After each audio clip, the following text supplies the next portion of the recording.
But I am absolutely baffled by the abominable snowman, which is also called the Yeti or the Sasquatch, because very, very convincing footprints have been found. Yeah. What made them? And I'm talking particularly about abominable snowman, which have had footprints at 18, 19,000 feet. Nobody goes up to 19,000 feet just to make a joke. Certainly not barefoot. No, certainly not barefoot. You'd have flip-flops on at the very least, wouldn't you? Yeah, that's right.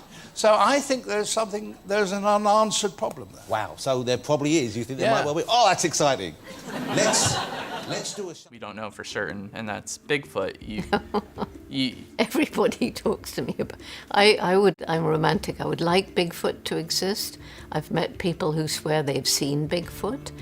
And I think the interesting thing is every single continent, there is an equivalent of Bigfoot or Sasquatch. There's the Yeti, there's the Yari in Australia, there's the Chinese wild man, and on and on and on. And, you know, I've had stories from people who, you have to believe them.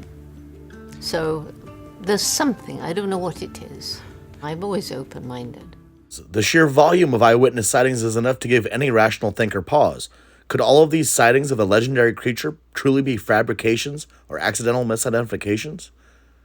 While once considered nothing more than a folk tale or outright hoax, the growing evidence for a population of Sasquatch on the North American continent has begun to lure in serious scientific experts, and a great number of these are becoming increasingly convinced after reviewing available evidence that something does indeed stalk the woods of the American continent.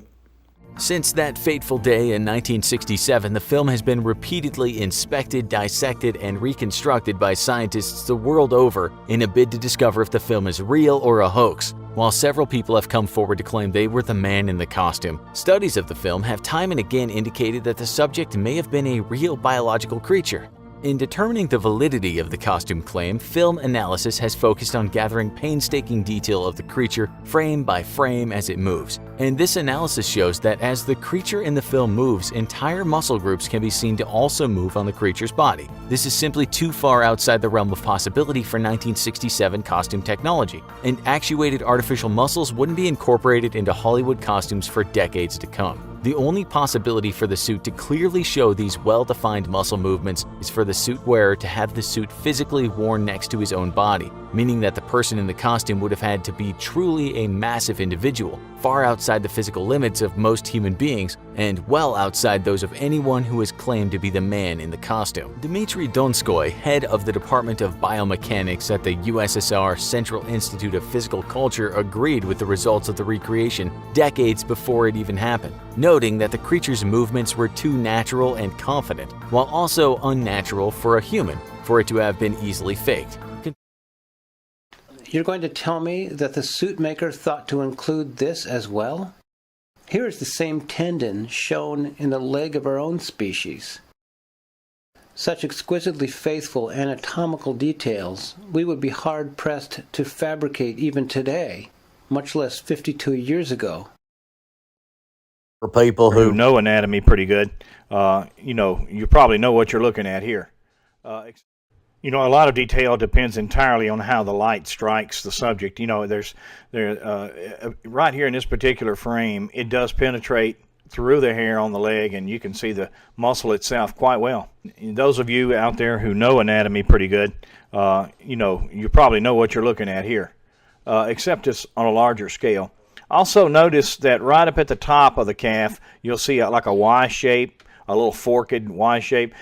Those appear to be tendons, where some of the light strikes and penetrates the hair there, and actually you can see the skin under the hair. And in this filtered image right here, you can see them quite well. These things are quite compelling. Those people who know anatomy, know calf muscles or gastrocnemius muscles, or however you want to term that, they know what they're looking at. And I also deal a little bit with the hands. Take a look at the hands here. And I've got it stabilized at the wrist, and I zoom in, and you can watch the fingers flex.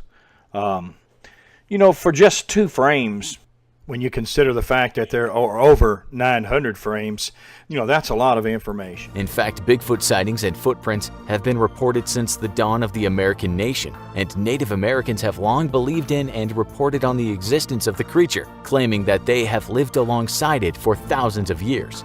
But perhaps this is all folklore, though it would still be difficult to explain why people on the other side of the country started hoaxing Bigfoot tracks at the exact same time as Wallace.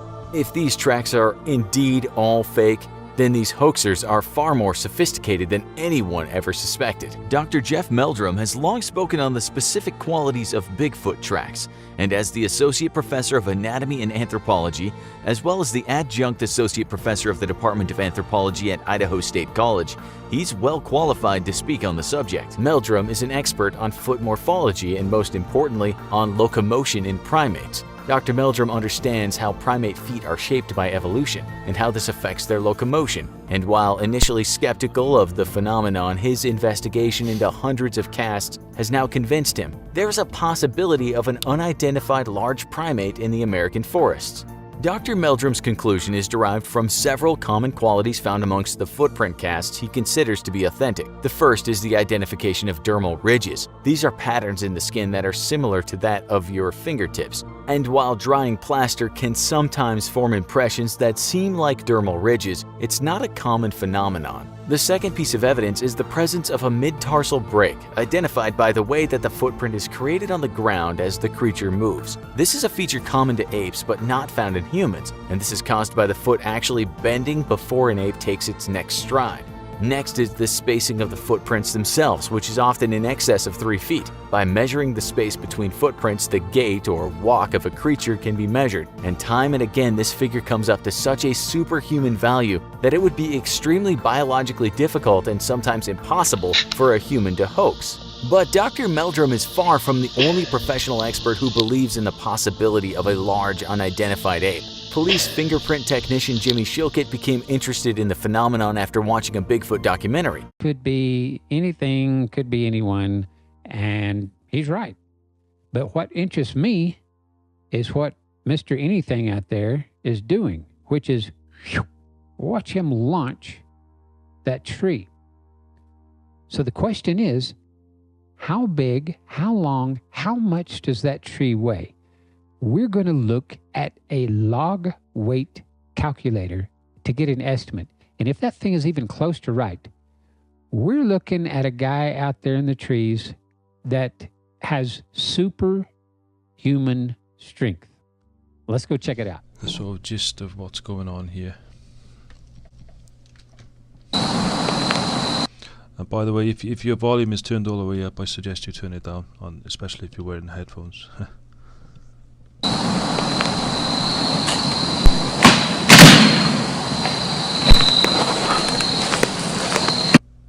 One more time.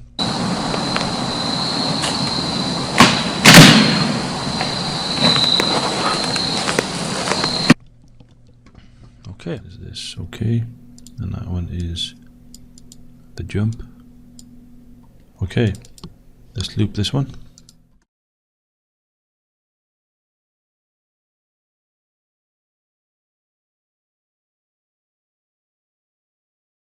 So what I'm seeing is something that's quite fast. Just there. Down and gone.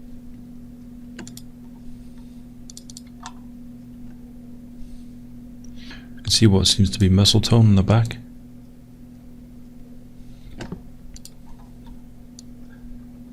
Head is not visible from the back, which means it's very low down.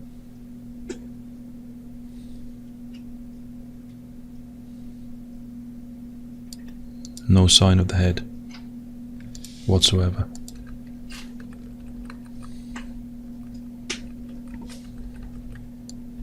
So I believe this is a real creature.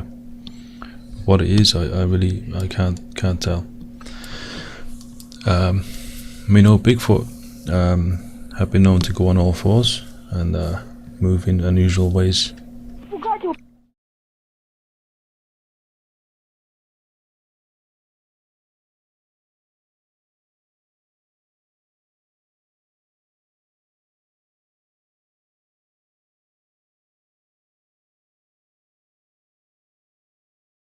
Пошли. Я за...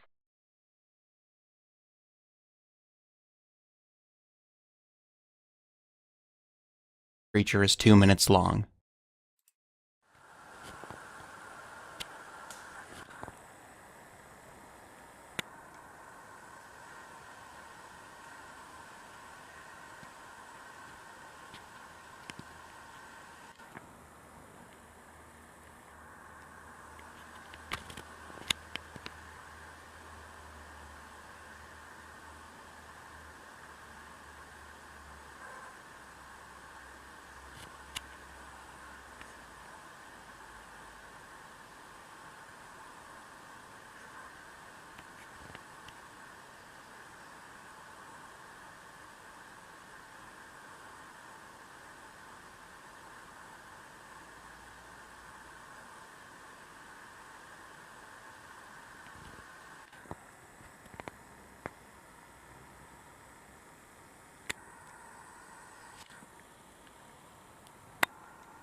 We're on top of Tricuni Peak, and pretty sure there's just Sasquatch down there. Oh my god. I can't really see it very well. There's this little black dot walking in the middle of the snow, in the middle of nowhere. Sasquatch. Sure that's him. Look at how the way he's walking. Oh, I wish you could see it better in this thing. He's huge. That is pretty big. I can't zoom in anymore.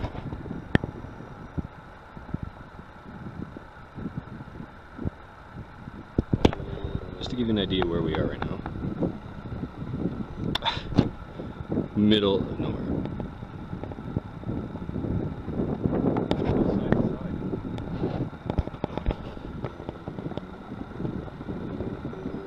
Why would he walk up that way?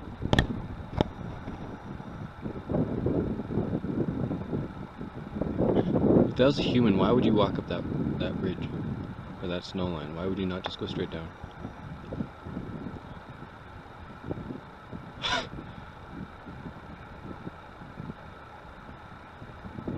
Good thing we brought beers. We could lure him over here. Dude, that's bizarre.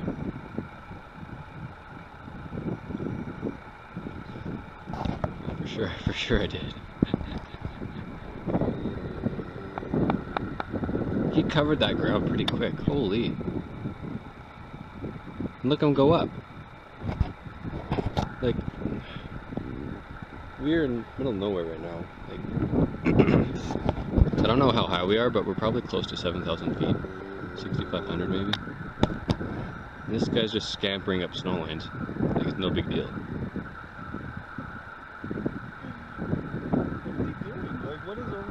I don't...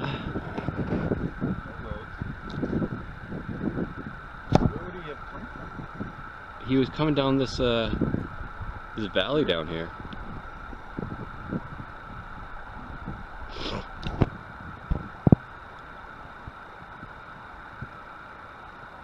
But I mean, he's hiking through snow like it's his job. And where the hell is he going? I mean, there's nowhere to go that way.